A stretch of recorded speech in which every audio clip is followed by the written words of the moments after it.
Yes, देखो हमने ethics class start किया 5-6 दिन पहले, जिसमें जीएस पेपर 4 के बारे में बताया गया था कि क्यों इतना डिसाइडिंग फैक्टर है, इसका क्या रोल है।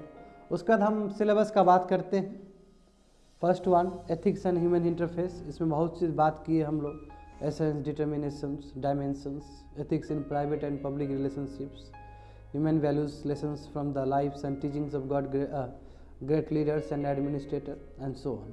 उसके बाद एटीट्यूड का बात करते हैं, एप्टीट्यूड का बात करते हैं, इमोशनल इंटेलिजेंस का बात किए हैं, मॉरल थिंकर्स का क्या कंट्रीब्यूशन रहा है across the world, public civil service में एथिक्स का क्यों इतना इम्पॉर्टेंट है। उसके बाद एथिकल कंसर्न्स, डायलेमास, गवर्नमेंट और प्राइवेट इंस्टीट्यूशन में क्या क्या हो सकते हैं, इस पर हम बात किए थे। कॉर्पोरेट गवर्नेंस में एथिकल इश्यूज़ किस तरह इन्वॉल्व होंगे, ये भी हम लोगों ने जाना था। हालांकि आने वाले समय में पढ़ेंगे ये सब चीज़। प्रोबेबिलिटी इन गवर्नेंस, यानी कि एब्सोल्यूट एथिक्स चाहिए गवर्नेंस पैटर्न में, तो यहाँ पे हम लोगों ने जानने का प्रयास किया कि right to information, code of ethics, code of conduct and so on. उसका case study on above issues, जो कि बताए हैं केस स्टडीज़ का भी उतना ही बड़ा रोल है जितना थ्योरी का है। तो जीएस पेपर 4 देख लो, इस पर वेटेज के बारे में हम बात किए थे। आगे बढ़ जाओ, क्या क्या स्किल चाहिए होता है एथिक्स के लिए। Yes, I have dealt. उसका बेसिक्स में नॉर्म्स के बारे में कहा गया था, मॉरल्स बताए गए थे। एथिक्स क्या होता है उसका छोटा सा डायमेंशन देने का प्रयास था। एथिक्स क्या नहीं है, तो फीलिंग्स नहीं हो सकता है, लॉज नहीं हो सकता है, या कल्चरल एक्सेप्टेड नॉर्म्स नहीं हो सकता है। करेक्ट, यानी कि होलिस्टिकली बात करूँ तो यानी कि सब लॉज नहीं हो सकते एथिकल। फिर उसके बाद हम लोगों ने एथिक्स को और अच्छे से डिफाइन किया था। आगे बढ़ जाओ, एप्लीकेशन ऑफ एथिक्स, एथिक्स का कहाँ कहाँ रोल, एथिक्स कहाँ कहाँ यूज़ किए जाते हैं। एक्सेप्टिंग द कॉस्ट ऑफ, यानी कि हमको पता है यदि हम ये लाइन चुन रहे हैं तो इसका नुकसान क्या होगा। फिर बात किए थे एथिक्स क्या साइंस है, ये एक आर्ट है, तो वहाँ से कंक्लूजन निकला कि दोनों ही चीज़ है। एग्जाम्पल जहाँ पे मोरल और एथिक दोनों अलग हो, तो हमने बात किया है। मॉरलिटी क्या होता है, यस, ये नॉर्मेटिव मोरल कंडक्ट है, यानी कह सकते कोड ऑफ बिहेवियर है, उसी के हिसाब से फॉलो करना होता है हमें।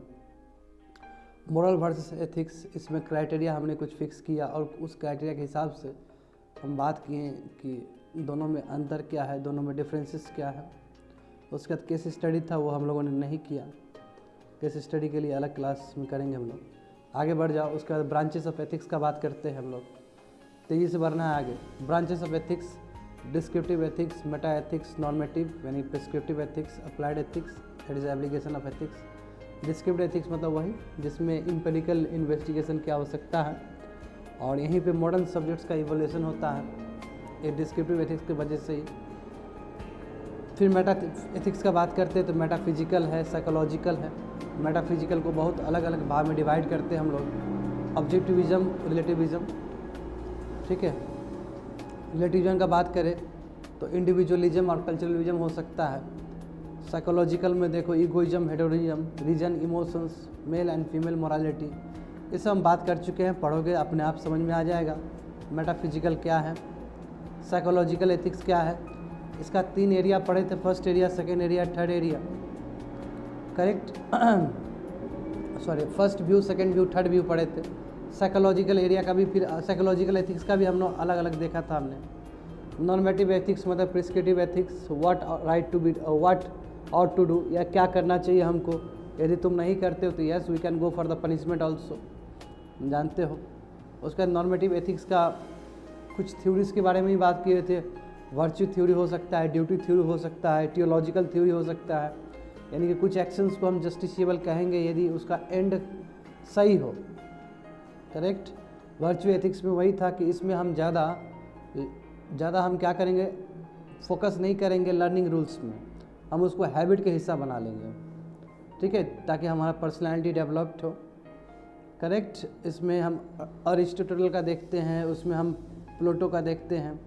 फिर ड्यूटी थ्योरी का बात करते हैं। ड्यूटी थ्योरी मतलब वही डेंटोलॉजिकल थ्योरी, जो कि ड्यूटी, ऑब्लिगेशन, राइट पे बेस्ड है। इसी को बोलते हैं नॉन कॉन्सिक्वेंशियल थ्योरी। बिल्कुल श्री कृष्ण जी से मिलता है, ये उनका टीचिंग से मिलता है। इसमें देखते हैं कि अलग अलग फिलोसोफर अलग अलग थ्योरी देख चले गए, और ये अलग अलग थ्योरी में अलग अलग चीज़ कहा गया कि ड्यूटी का मतलब क्या होता है। किसी ने ड्यूटी को डिफाइन किया है 3 तरीके से कि duty to God, duty to one self, duty to others. किसी ने डिफाइन किया कि नो, ड्यूटी मतलब होता है कि जस्टिफाइड क्लेम्ड है, सॉरी राइट क्या है, जस्टिफाइड क्लेम्ड है, यानी कि आपको भी बचने का अधिकार है, वही आपका ड्यूटी है। इमैनुअल कांत का कहना है कि देखिए बस ड्यूटी टू वन सेल्फ, अपने आप को इतना एक्सप्लोर करो, जो भी टैलेंट है सभी चीज़ को दिखाओ। कंसिक्वेंशियल एथिक्स उसके बाद पढ़ते हैं, that is a theological ethics, यानी कि आपके यदि कोई भी एक्शंस का कंसिक्वेंस हो, उसका फेवरेबल आउटकम्स है एज़ कम्पेयर टू अनफेवरेबल, तो वो आउटकम्स आपका सही है, यानी कि हम रिजल्ट देखते हैं ज़्यादा पॉजिटिव में है तो यानी कि सही है। वो 10 चीज़ की है उसमें 7 चीज़ बहुत सही निकला, हाँ मॉरली करेक्ट निकला, तो ओवरऑल हमारा एक्शन सही होगा। इसका भी 3 थ्योरी, इगोइज्म, अल्ट्रुइज्म और यूटिलिटिज्म बताए थे। इगोइज्म मतलब जो हम काम कर रहे हैं वो अपने हित की वजह से कर रहे हैं। दूसरा अल्ट्रुइज्म मतलब क्या कि दूसरे के हित की वजह से, दूसरे के हित के लिए कर रहे हैं, खुद का नहीं कर रहे हैं सेवा। और यूटिलिटिज्म मतलब क्या होता है कि दोनों का, दूसरे के लिए भी कर रहे हैं, खुद के लिए भी कर रहे हैं। करेक्ट। अप्लाइड एथिक्स जो कि लास्ट हुआ था हम लोग का, इसमें हम बात करते हैं कि मॉरल प्रॉब्लम्स को डील करने के लिए बहुत इंपॉर्टेंट है। पर्सनल लाइफ में इसका रोल है, प्रोफेशन में इसका रोल है, सोशल एंड इन्वायरमेंट में रोल है, टेक्नोलॉजी में रोल है, प्रैक्टिकल एप्लीकेशंस में रोल है इसका। और कोई भी एथिक्स को, अप्लाइड एथिक्स से गुजरने के लिए 2 पैरामीटर की ज़रूरत है। एक तो वो सब्जेक्ट बहुत कंट्रोवर्शियल हो, यानी कि डिबेटेबल इश्यूज़ हो, और दूसरा क्या है कि कोई भी डिस्टिंक्टिव मॉरल वैल्यूज़ उसमें इन्वॉल्व होना चाहिए, या कोई भी डिस्टिंक्टिव एथिकल वैल्यूज़ इन्वॉल्व होना चाहिए। समझ गए ना। जैसे एग्जांपल है एबॉर्शन का ले लो, यूथनेसिया का ले लो, इसका रोल देखते हैं बहुत जगह हो सकता है। प्रोफेशनल एथिक्स मतलब पब्लिक सर्वेंट, डॉक्टर, इंजीनियर सभी में होता है। बिजनेस एथिक्स मतलब CSR में हो सकता है, कॉर्पोरेट सोशल रिस्पॉन्सिबिलिटी में भी हो सकता है, एंड सो ऑन। समझे। इसमें अब लास्ट हम लोग देखे थे कि सोर्सेज ऑफ एथिकल डेवलपमेंट, कहाँ कहाँ से हमको एथिकल वैल्यूज़ हम सीख सकते हैं। तो हमें जाना है इसमें कि पेरेंट्स का अच्छा मतलब, पेरेंट्स यदि एक्शन पे यदि फोकस करते हैं तो बच्चे को फ़र्क पड़ता है। यदि पेरेंट्स केवल बोलते हैं, काम नहीं करते हैं तो दिक्कत है। तो वही लाइफ एक्सपीरियंस ऑफ पेरेंट्स का एक्शन ज़्यादा बोलता है as compare to word. Religious belief पे बात कर सकते हैं। कोड ऑफ एथिक्स, अलग अलग ऑर्गेनाइजेशन का हिस्सा बनोगे तो अलग अलग कोड एथिक्स रहेगा। दूसरे के साथ डिस्कस करते तो वहाँ पे भी हम लोग बहुत कुछ सीख रहे होते हैं। फिलोसोफर से सीखते हैं। एथिकल डायलेमा जो कन्फ्यूजन होता है वहाँ से हम सीख के फिर नेक्स्ट टाइम यूज़ करते हैं उसको, एंड सो ऑन। हम रेवोल्यूशन से सीखते हैं, इतना बड़ा क्रांति हुआ वर्ल्ड में। सेल्फ रिलाइजेशन से सीखते हैं। नेगेटिव कॉन्टैक्ट होता है उससे भी हम सीखते हैं। हम एनिमल से सीखते हैं, हम सोशल इंफ्रास्ट्रक्चर से सीखते हैं, यानी कि हॉस्पिटल, ये सभी चीज़ से सीखते हैं। उसके बाद आया केस स्टडी। केस स्टडी के लिए अलग क्लास चाहिए होगा, समझे। तो आगे बढ़ते हैं। हाँ करेक्ट, हम पढ़ा दिए हैं तुम लोग को, फिर से रिवाइज करवा दिए हैं, सो डैट थोड़ा सा एज आ जाए तुम लोग को, थोड़ा समझ में आ जाए सभी स्टूडेंट्स को। अब बात करेंगे, बिल्कुल ठहराव से बात करेंगे, ह्यूमन एक्शंस क्या होता है। My dear student, human action का मतलब क्या होता है Pintu? What is a human action?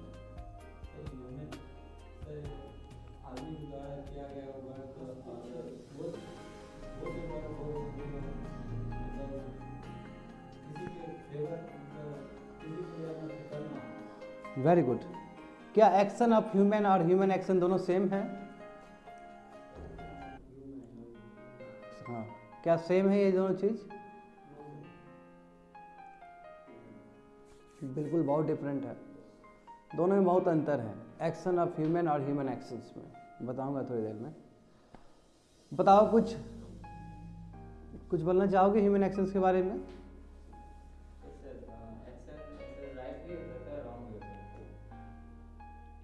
Actions right भी हो सकता है, रॉन्ग भी हो सकता है।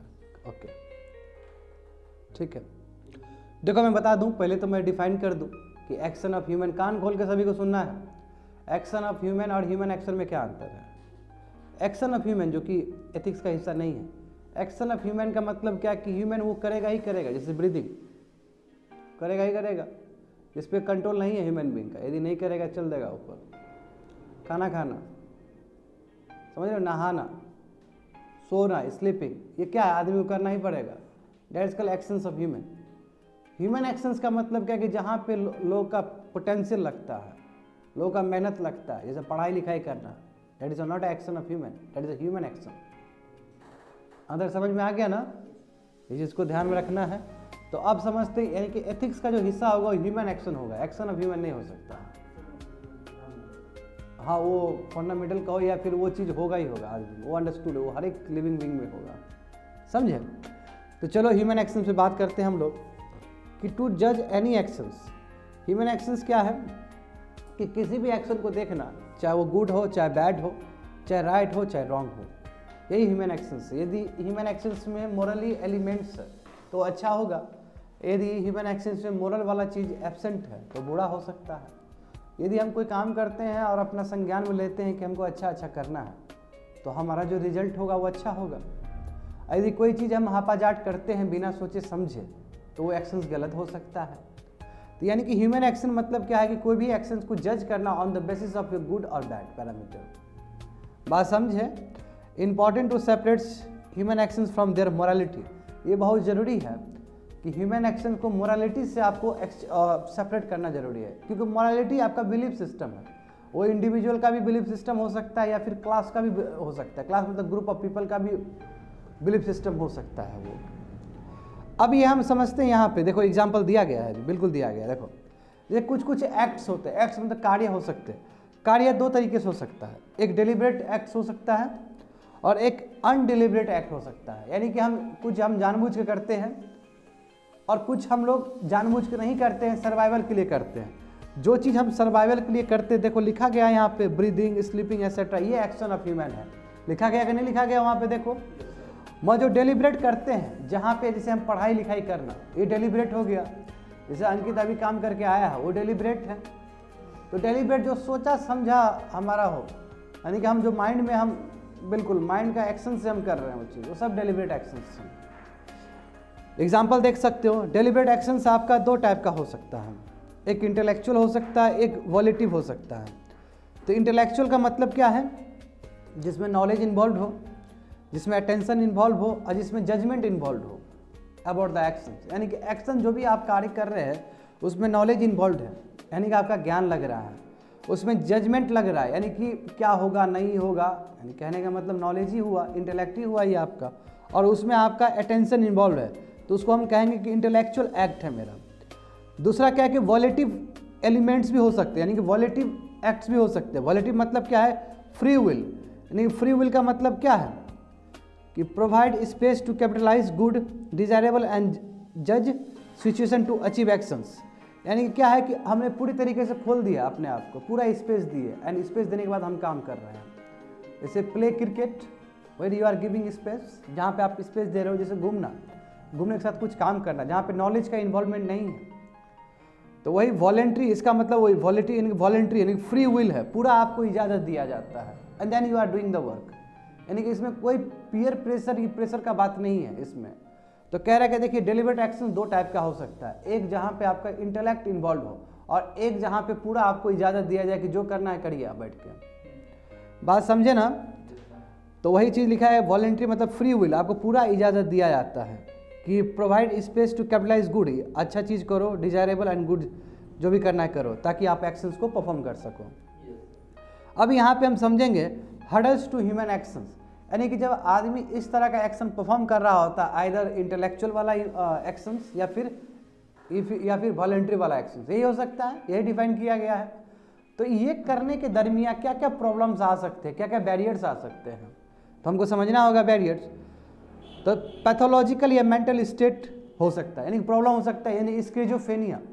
हम कुछ काम कर रहे हैं, अब हमारा माइंड ही खराब है, यानी कि हमको नीतीश एक नहीं 10 नीतीश दिख रहा है क्लास में, हमको एक आकाश भी नहीं दिख पा रहा है, और आकाश का टैब तो दूर की बात है, कुछ नहीं, वो हमको टैब डस्ट पार्टिकल दिख रहा है, तो फिर हो जाएगा। वो बोले इसलिए खरीदे थे हम टैब कि डस्ट दिखे। तो डैट इज कॉल्ड स्किज़ोफ्रेनिया। देखो स्किज़ोफ्रेनिया में क्या होता है, तुम लोग अपरिचित मूवी देखे हो कि नहीं देखे हो?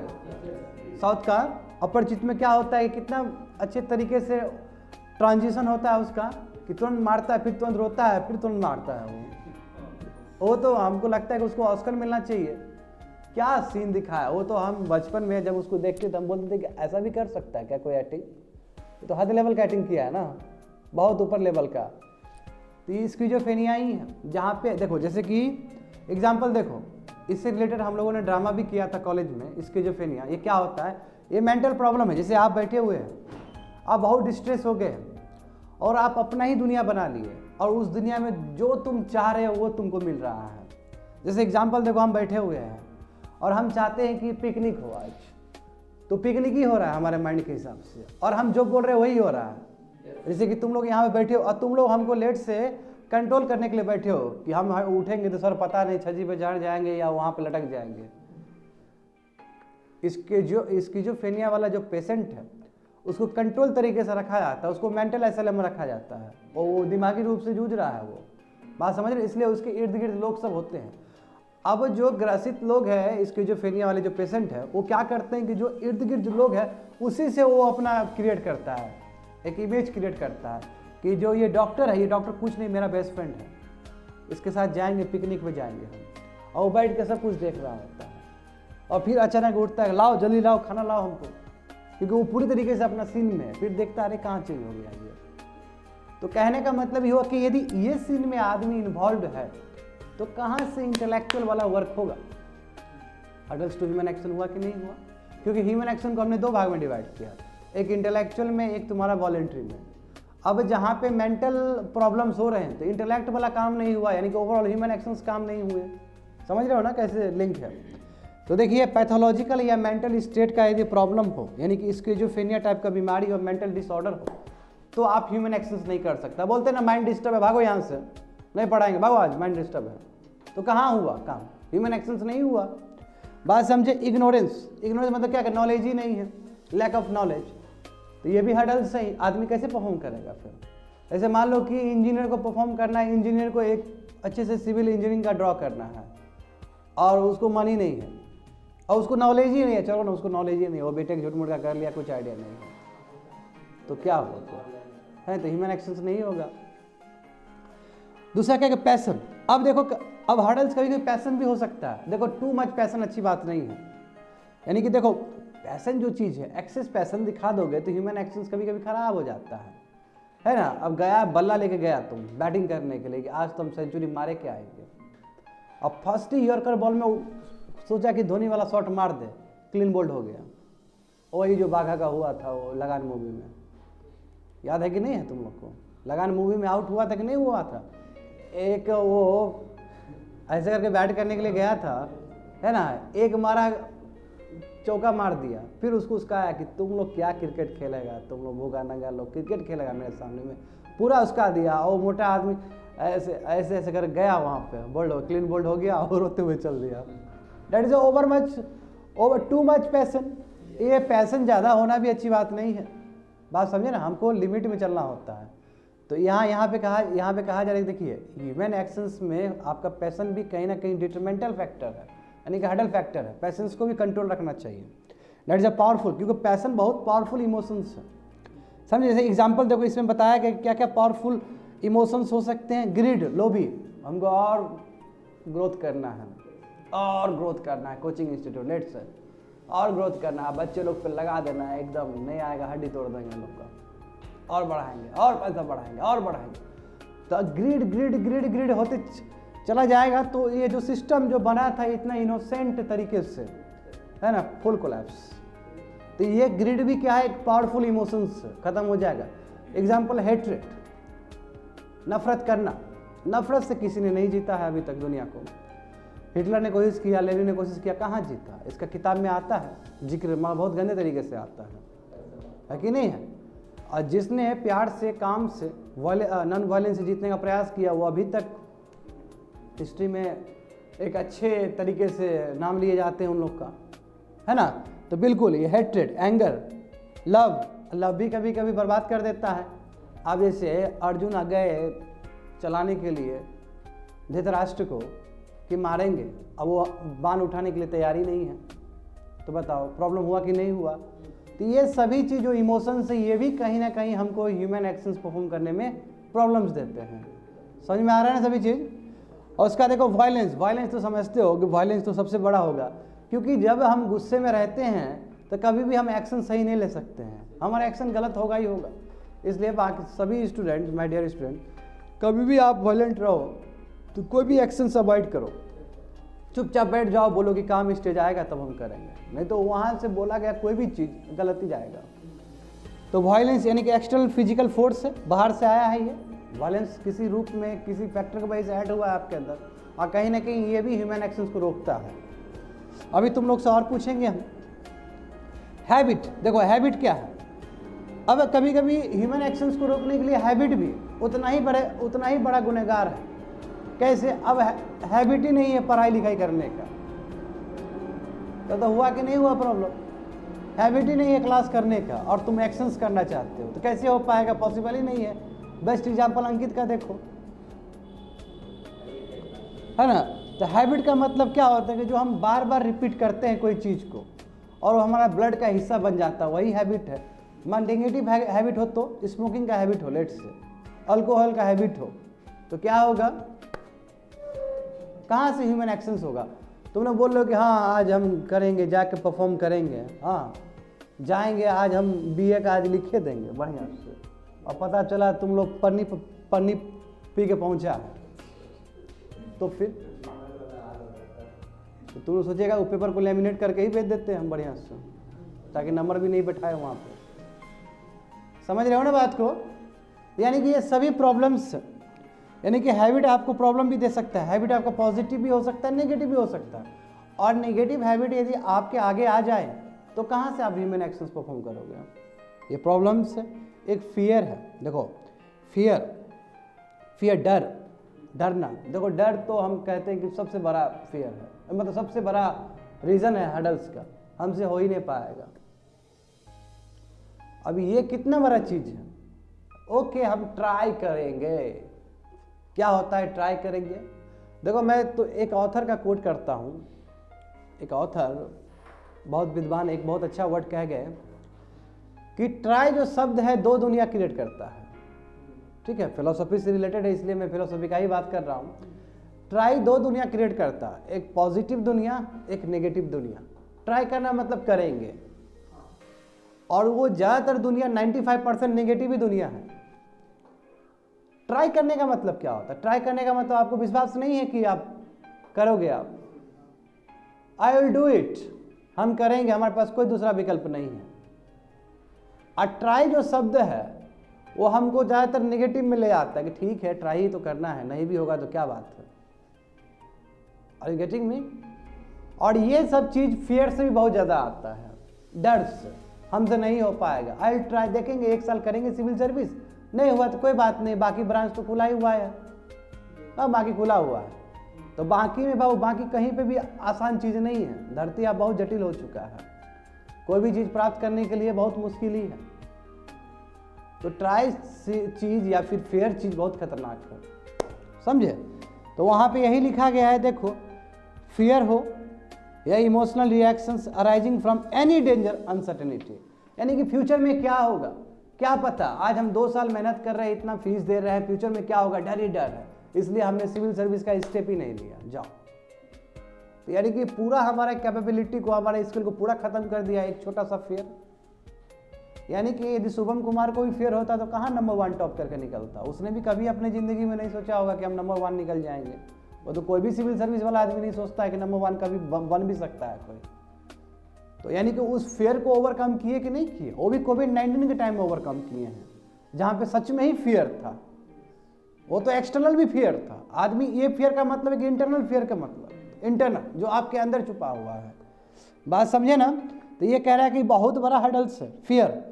फियर का मतलब क्या कि जो इमोशनल रिएक्शंस होते हैं हमारे बॉडी के अंदर, क्या सोच के कि फ्यूचर क्या होगा, फ्यूचर इज अनसर्टन। समझ गए ना?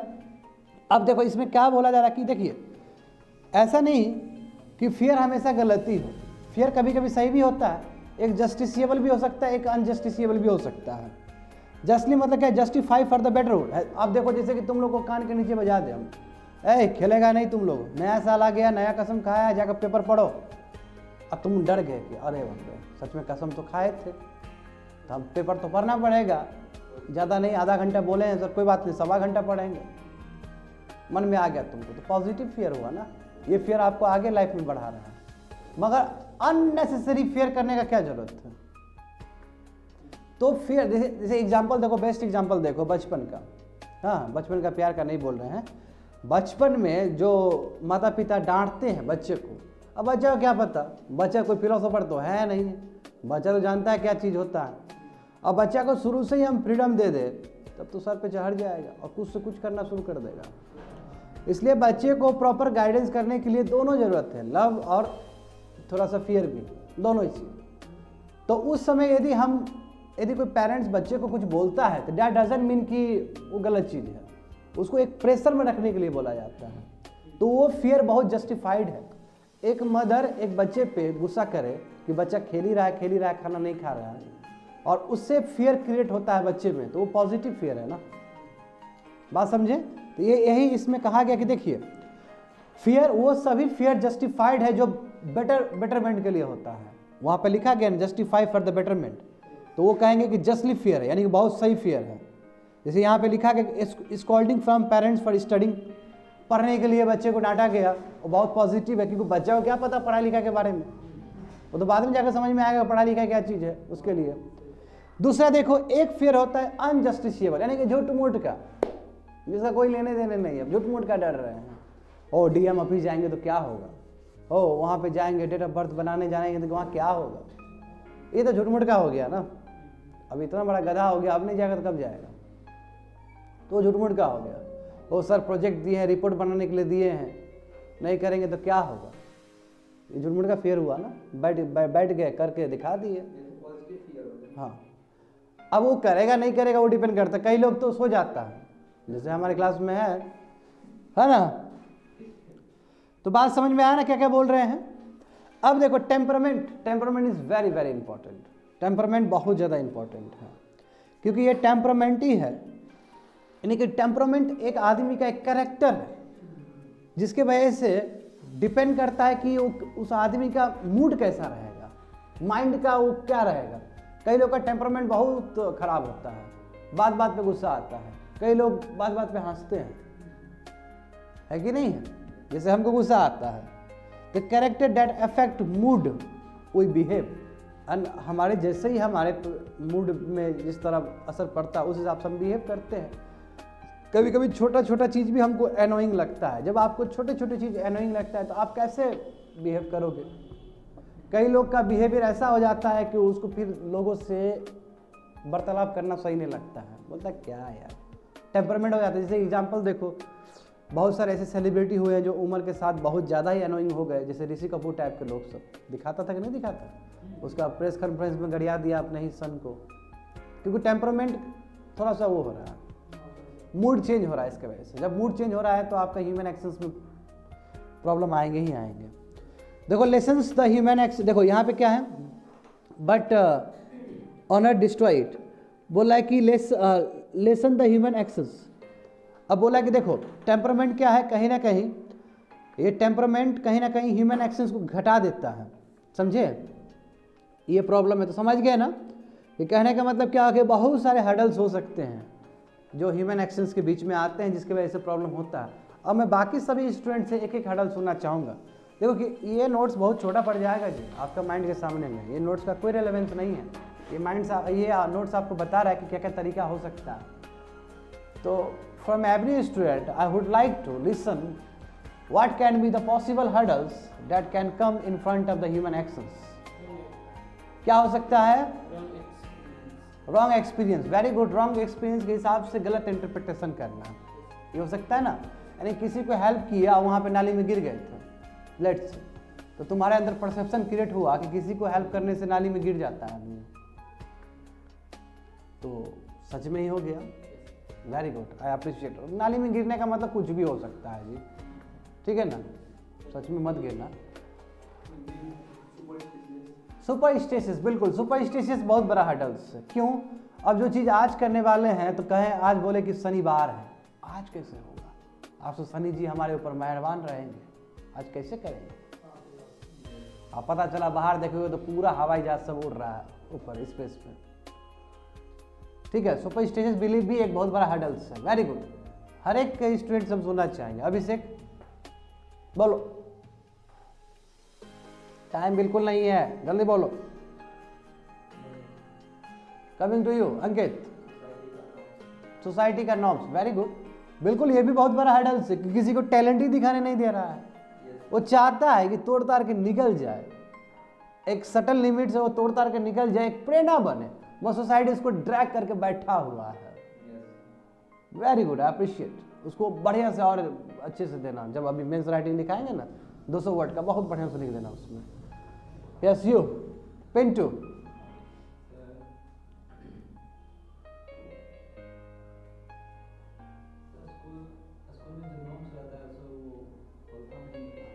अब नॉर्म्स बिल्कुल नहीं सुनना चाहेंगे हम।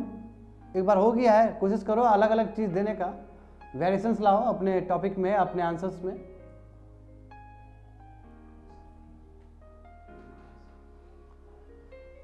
ठीक है, कोई बात नहीं। नीतीश तुम बताओ, फिर मैं आऊंगा तुम्हारे पास, विजिट करूंगा। सोचते रहो तुम लोग बैठ के। हाँ कल करना, बिल्कुल बहुत अच्छा बोले। यानी कि इजी गोइंग नेचर होना है ना। हमारा यदि इजी गोइंग नेचर है और हम काम को टालते गए तो ये इससे बड़ा तो हर्डल्स कुछ नहीं हो सकता। लेजीनेस कह सकते हो। हाँ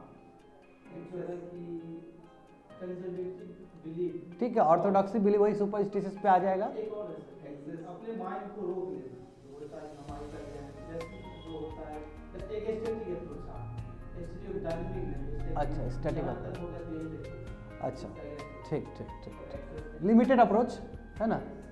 वेरी गुड, बहुत इनोवेटिव आंसर दिए हो। चलो तुम बताओ।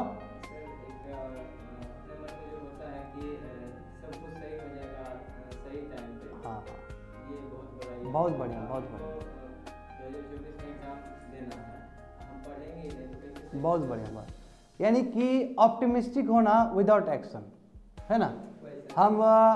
हम यहाँ पे आकांक्षित हो रहे हैं, यानी कि इच्छा अपना व्यक्त कर रहे हैं बिना एक्शंस का। करेक्ट है, बहुत अच्छा।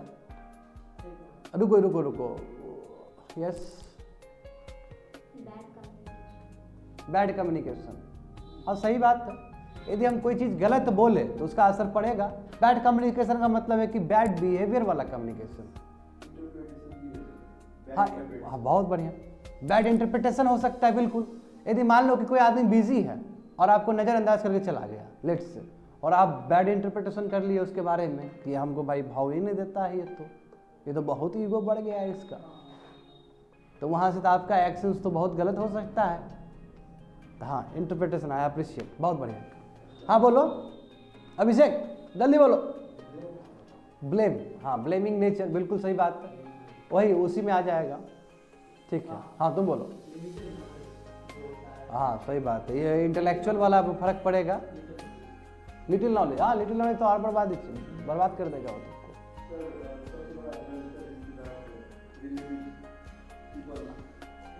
बिल्कुल है। अब उसको कैसे तुम अप्रोच करोगे? नॉर्म्स के अंदर डाल दो।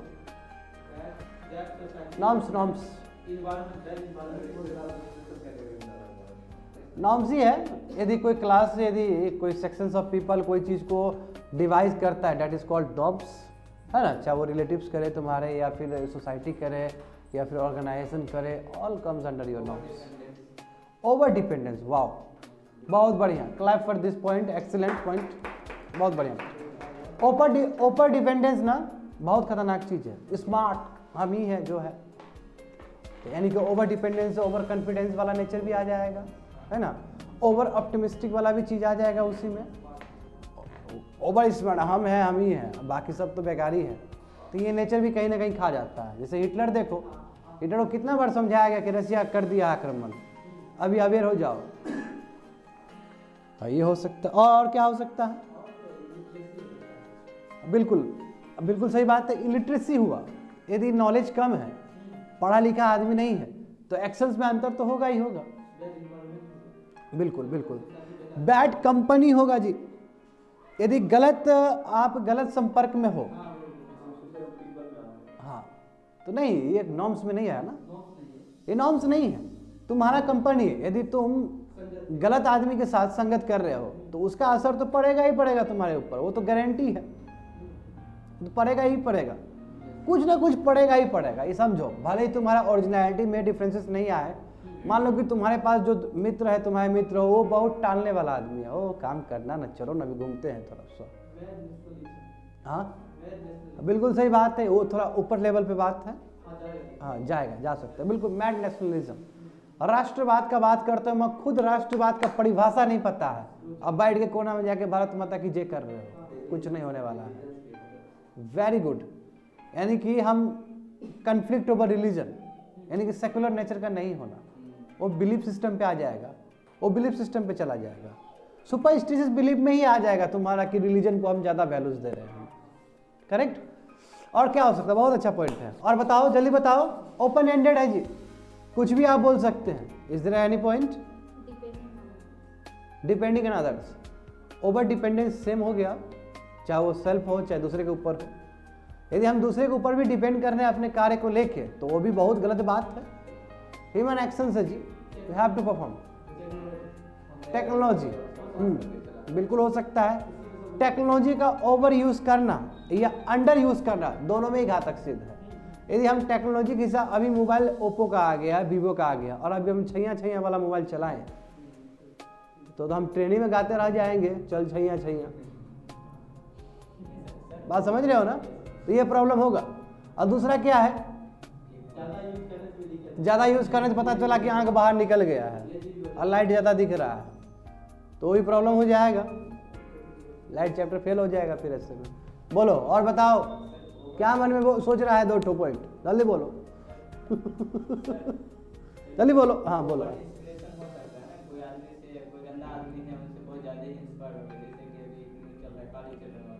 हाँ कह सकते, हाँ बहुत बढ़िया ये कह सकते हो। यानी कि हाँ, इंस्पिरेशन गलत आदमी से मिलना। जैसे एग्जाम्पल बहुत अच्छा बोला इसने। जैसे कुछ साल पहले बांग्लादेश में जो हेटेड स्पीच के ऊपर वहाँ पे कुछ तबाही मच गया था, और एक मुस्लिम आदमी ने किया था, जानते हो कि जो सऊदी अरब में जाकर प्रचार करता है, और इंडिया का था वो, क्या नाम भूल रहे हैं, नाम जकीर हुसैन, समझ में आ गया ना? तो उसका स्पीच सुन के बांग्लादेश में राइट्स हो जाता है।